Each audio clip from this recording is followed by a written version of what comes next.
Really, it started with a grant opportunity that came up, and the challenge of creating a program with which we would be able to fulfill the grant, but also address a need in the community and a gap in programming here at the museum. Whereas before we didn't have a program for teens, and I thought that that was really important to not just have programs for really young kids and adults, but to address young adults as well. My favorite part is that I really get to know the people who are in the Out Loud program, whereas a lot of the other programs that I facilitate and get to develop here at work are one-time things. But with Out Loud, it's a 10-week program. We even have participants who come back year after year.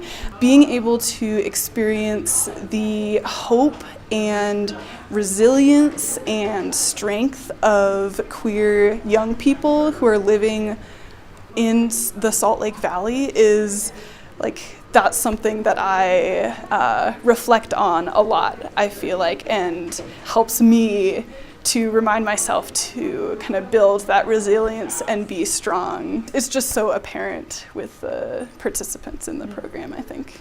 It's a very unique space in which you can actually talk about your art, the process of your art, and have people who are LGBT also around you. And so we have a lot of the same struggles and can identify with one another.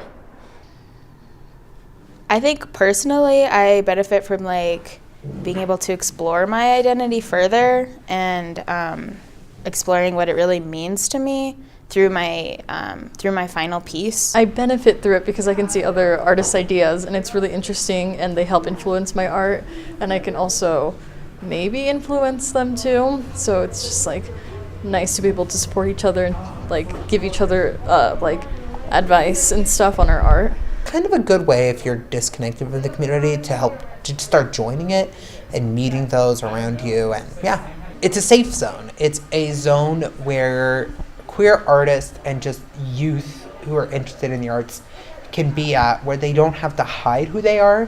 When you're here, we all know you're queer. I was just in the regular program for the last 2 years, and this year I kind of took the step to become a mentor. It's really important to have a community like Out Loud available to you if you're a younger LGBT artist. I joined when I was 14, so I didn't really know very many out queer identifying people, and so it was cool to be able to meet people who had similar interests and similar histories and identities to me, so that I could kind of accept that about myself